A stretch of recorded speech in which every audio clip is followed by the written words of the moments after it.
In 2024, one of the biggest banks in America walked into a courtroom and pleaded guilty to helping criminals launder money.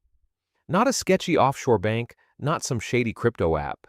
TD Bank, one of the 10 largest banks in the United States. They paid $3.09 billion in fines, and almost nobody talked about it. Here's the part that should make your stomach drop.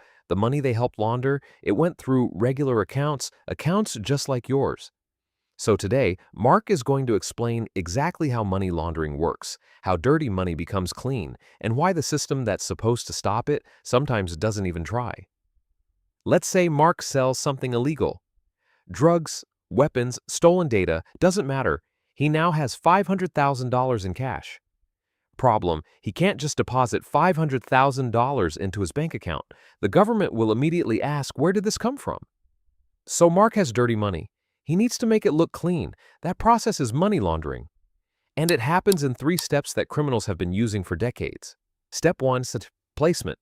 Get the dirty cash into the financial system somehow. This is the riskiest part. You're physically moving illegal cash. Step 2, layering.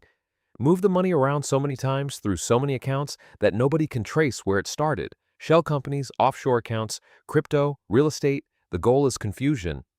Step 3, integration. The money comes back out looking completely legitimate. Mark buys a restaurant, pays himself a salary, files taxes. He's now a businessman.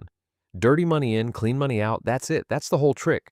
Now here's where it gets insane, because this isn't just theory. This happened recently at a bank millions of Americans use right now. For nearly a decade, from 2014 to 2024, TD Bank's anti-money laundering system was so broken that 92% of their total transaction volume went completely unmonitored. 92%. That means almost every dollar moving through TD Bank, nobody was checking where it came from. Criminal networks figured this out. They walked right in, they opened accounts, they moved tens of millions of dollars in dirty money through regular TD Bank branches. In one case, a single network moved over $670 million in drug trafficking proceeds through TD Bank accounts using actual bank employees who were bribed with gift cards. Gift cards, a $670 million laundering operation taken down with gift cards. In October 2024, TD Bank became the first major U.S. bank in history to plead guilty to conspiracy to commit money laundering. The fine, $3.09 billion.